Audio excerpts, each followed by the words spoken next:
Hello everyone, welcome back to our channel of Little Master Public School. Today I am going to teach chapter number 4 of math subject for the class 4th, which is tick tick tick.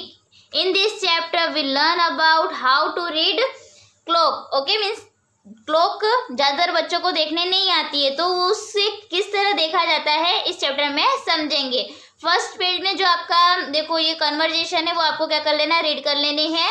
Okay, जो main topic है इस chapter में मैं वही समझाऊंगी क्योंकि जो video है वो ज़्यादा लॉन्ग हो जाता है। Okay, so let's start. यहाँ पे देखो डिफरेंट शेप साइज की क्लॉक दिख रही है, उसके अंदर हमें टाइम शो करना है। यहाँ पे देखो जो राइट डाउन है वही टाइम शो करने हैं। तो यहाँ पे क्या हो रहा है, 3:10 हो रहा है, 3:10 हो रहा है, मतलब कि आपने क्लॉक देखा होगा। ओके, तो क्लॉक में आपने देखे होंगे थ्री टाइप के हैंड होते हैं। एक होता है जो एकदम पतली होती है, ओके, और फिर होती है उससे थोड़ी मोटी और थोड़ी बड़ी, ठीक है, और एक और होती है जो सबसे बड़ी होती है। ओके, तो देखो एक होती है उसे कहते हैं बिग हैंड। क्या कहते हैं? बिग हैंड, जो हमें क्या बताती है, मिनट्स बताती है। ओके, तो उसे हम मिनट हैंड भी बोलते हैं। फिर जो सेकंड है वो क्या है, हमारी हावर हैंड। हावर हैंड जो क्या बताती है, हमें टाइम बताती है, मतलब कितना एग्जैक्टली टाइम हो रहा है वो बताती है। हावर हैंड मतलब कितने घंटे हो गए हैं वो बताती है, ठीक है। फिर एकदम पतली वाली जो हैंड होती है उसे कहते हैं सेकेंड हैंड, मतलब उससे हमें क्या पता चलता है कितने सेकंड हो रहे हैं। ओके, वो सेकंड हैंड जो है वो बहुत ही फास्ट स्पीड में होती है। ओके, नाउ अब यहाँ पे हम टाइम शो करते हैं। 3:10 हो रहा है, तो जो हमारा हावर हैंड है स्मॉल वाला उसे हम 3 के सामने रखेंगे, और जो 10 है मतलब हमारा मिनट हैंड, ओके, उसको हमें 10 पे, मतलब यहाँ पे देखो आपने देखा होगा क्लॉक को ध्यान से, तो आपको यहाँ पे छोटे छोटे स्मॉल लाइन दिख रही होगी। 12 1 के बीच में, 1 से 2 के बीच में स्मॉल लाइन दिखती है ना, होती है ना। तो हम उससे क्या 5 का डिफरेंस काउंट करते हैं।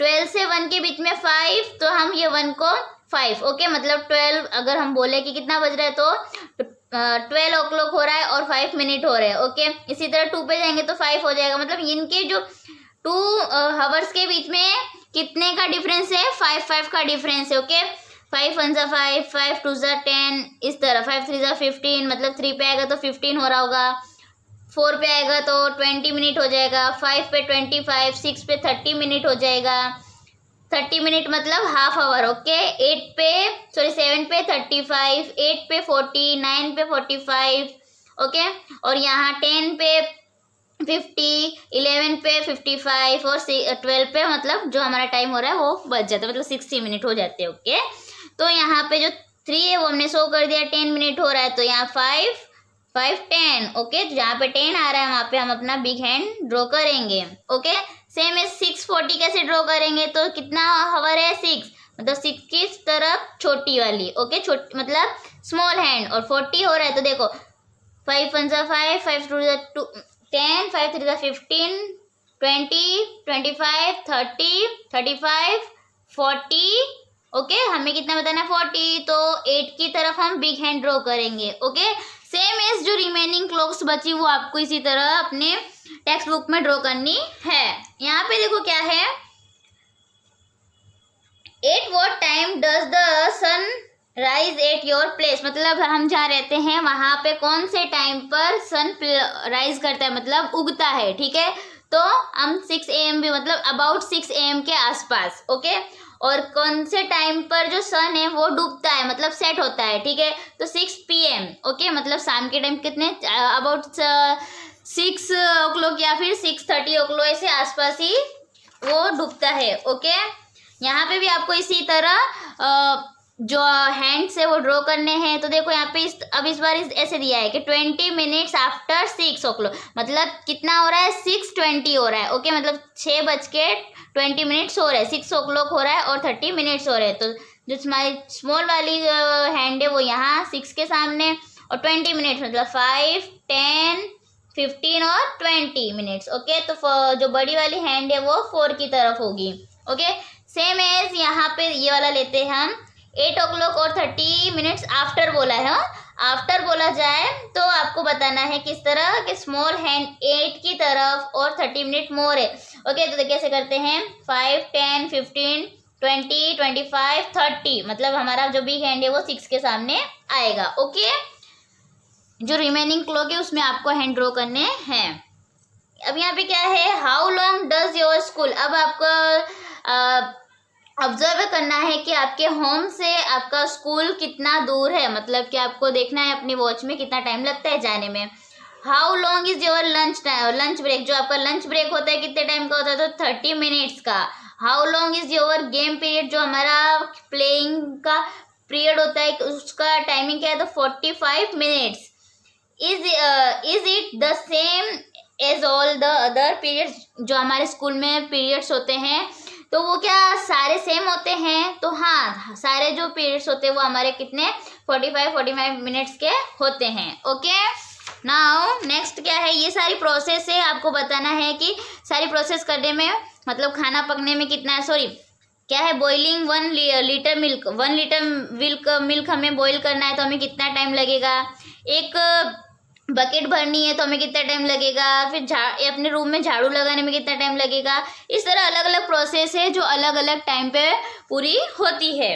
ओके, नाउ यहाँ पे देखो क्या है, अब थियरी में थे कुछ, द मिनट हैंड स्टार्ट, जो मिनट हैंड है वो कहाँ से स्टार्ट हो रहा है, 2 से स्टार्ट हो रहा है। हाउ मिनट्स में, यानी 2 से स्टार्ट होके वापस से 2 पे आ जा रहा है, मतलब हमें बताना है कि वो उसको 2 से वापस से 2 में आने में कितने मिनट लगेंगे। ओके, तो आपको वही 5 डिफरेंस का करके बताना है, तो कितने मिनट्स लगेंगे, 60 मिनट्स लगेंगे। Okay, now what happened, hour hand क्या होती है, तो हवर हैंड बार बार नहीं हिलती, सिर्फ जैसे ही उसके 60 मिनट्स कंप्लीट होंगे, जैसे ही मिनट हैंड के 60 मिनट्स कंप्लीट होंगे वैसे ही 1 आवर का गैप वो कंप्लीट करेगी। कौन, हवर हैंड। ओके, मतलब उसमें सिर्फ ज़्यादा डिफरेंस नहीं होता है, जैसे कि वो अगर 1 पे है तो 1 से वो 2 पे आ जाएगी, मतलब 1 आवर का डिफरेंस ही होता है। ओके, नाउ अब यहाँ पे प्रोसेस है कि आपकी मम्मी को खाना बनाने में ज़्यादा टाइम लगेगा कि पापा को, इस तरह। ठीक है, फिर कौन सी गेम में कितना टाइम लगता है, वो प्रोसेस ऑफ एक्टिविटी वो सब आपको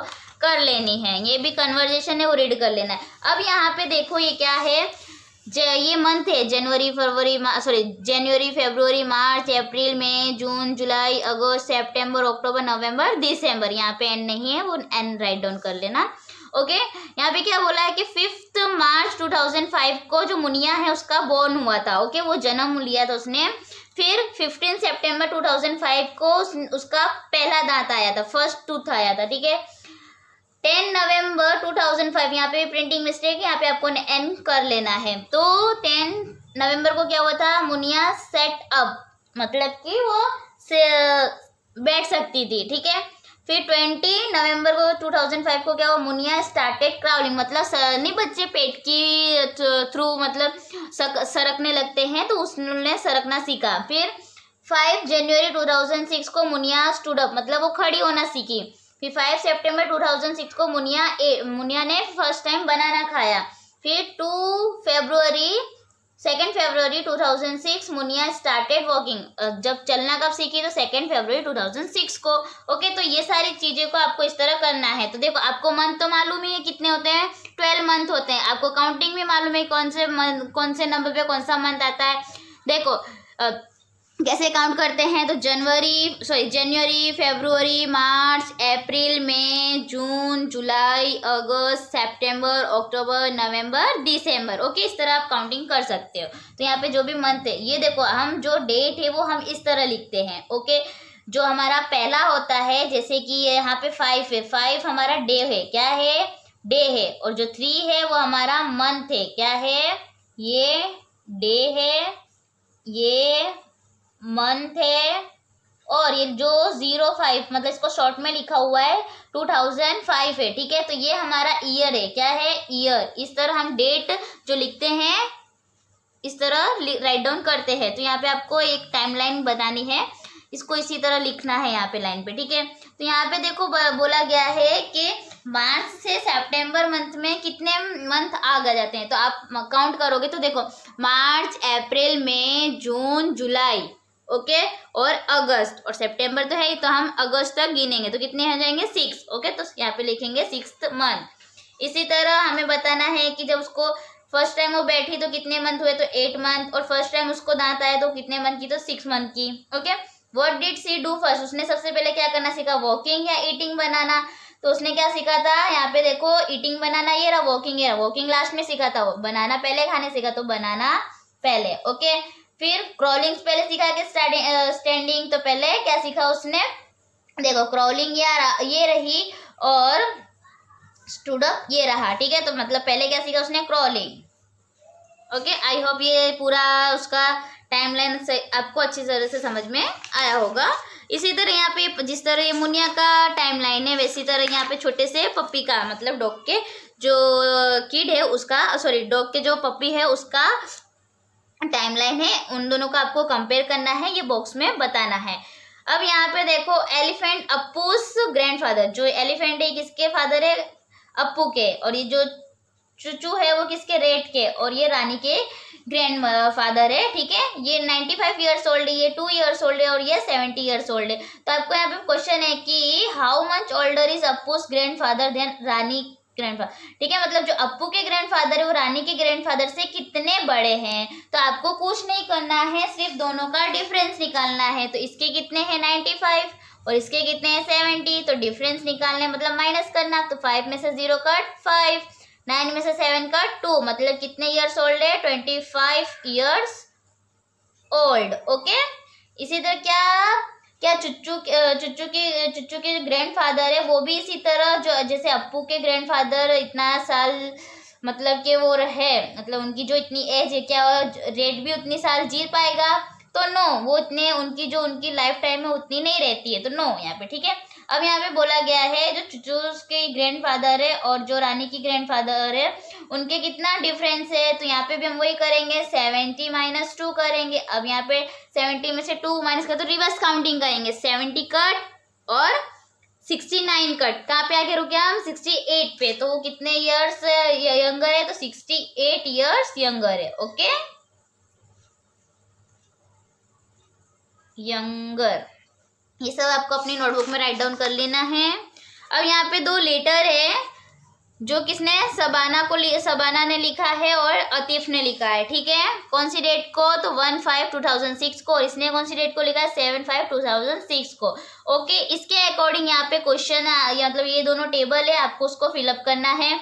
ओके, तो यहाँ पे देखो क्या है, फर्स्ट ऑफ ऑल हम जान लेते हैं किसको, हम अगर बोला जाए कि किसमें इस तरह लिखना है हमें, ठीक है, मतलब कि डे को मंथ में बताना है इस तरह, तो हम कैसे लिखेंगे। तो देखो जो हमारा 5 है वो मैंने आपको बताया था किसको इंडिकेट करता है, मंथ को। तो जो 5 है, 5 नंबर पे कौन सा मंथ आता है, तो जनवरी, फरवरी, मार्च, अप्रैल, मई, है ना। मई हमारा कौन से नंबर पे आ रहा है, 5th नंबर पे, तो यहाँ पे हमने क्या 5th लिखा। ओके, और ये ईयर जो 2006 है उसका हमने लास्ट के 2 डिजिट लिए हैं, और ये हमारा डे है। ओके, तो यहाँ पे हम इसी तरह 20 में 2006 लिख सकते हैं। फिर अब 6 नंबर पे कौन आता है, जनवरी, फरवरी, मार्च, अप्रैल, मई, जून, लास्ट में कौन, जून आया, तो जून 6 नंबर पे आता है, तो हम उसे इस तरह राइट डाउन कर सकते हैं। इसी तरह इसको हम इस तरह मतलब न्यूमेरल्स में भी राइट डाउन कर सकते हैं, मतलब आपको मंथ मालूम है कौन से नंबर पे कौन सा मंथ आता है। ओके, अब ये बॉक्स में क्या बोला गया है कि जो सबाना है उसका हॉलीडे कब से स्टार्ट हुआ है, तो 1/5/2006 से।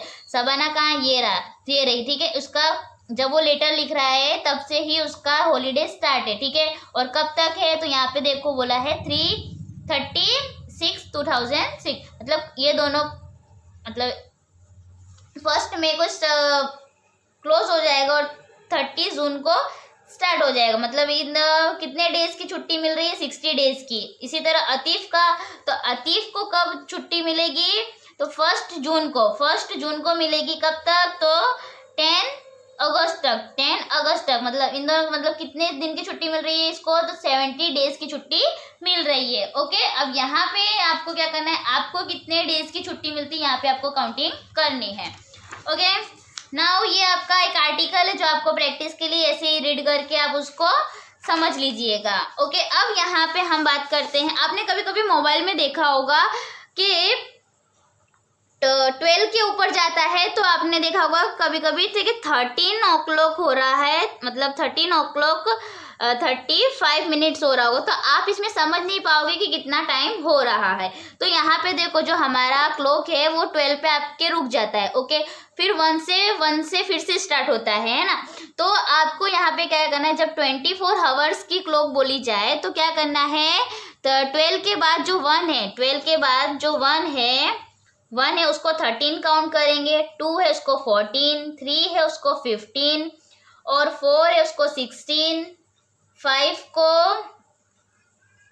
17, 6 को 18, 7 को 19, 8 को 20, 9 को 21, 10 को 22, 11 को 23 और 12 को 24। इस तरह हमारी 24 आवर की क्लॉक रेडी हो जाएगी, ओके। तो यहाँ पे देखो एक बॉक्स है, इसमें क्या बोला गया है, 1 o'clock मतलब 13 आवर्स, 2 o'clock मतलब 14 आवर्स। आपको इस तरह ये चीज़ याद रखनी है, तो आपको ये इसमें करने में प्रॉब्लम नहीं होगी। 3 o'clock पे क्या था, तो 3 o'clock पे 15 आवर्स, तो यहाँ पे आपको लिखना है 15 आवर्स, ओके। इसी तरह आपको ये बॉक्स पूरा कंप्लीट करना रहेगा। अब यहाँ पे क्या बोला है, टाइम ऑफ सनराइज, जब सनराइज होता है मतलब मॉर्निंग का टाइम होता है तब AM होता है, क्या रहता है, AM रहता है। नाइट के 12 o'clock, कौन से, मिड नाइट का जो 12 बजता है वो उसमें AM होता है, क्या होता है, AM होता है। और जो आफ्टरनून का होता है, आफ्टरनून में जो 12 बजता है उसमें PM स्टार्ट हो जाता है, ओके। मतलब नाइट के 12 से आफ्टरनून के 12 तक क्या रहता है, AM रहता है। फिर 12 से नाइट के 12 तक का PM लग जाता है, मतलब अगर मॉर्निंग का टाइम है तो AM लगेगा, आफ्टरनून और इवनिंग का टाइम है तो PM लगेगा, ओके। आपको ये चीज़ याद रखनी है। तो यहाँ पे हो जाता है आपका चैप्टर फिनिश। आई होप आपको ये क्लॉक अच्छी तरह से समझ में आई होगी, okay. Then thank you for watching this video.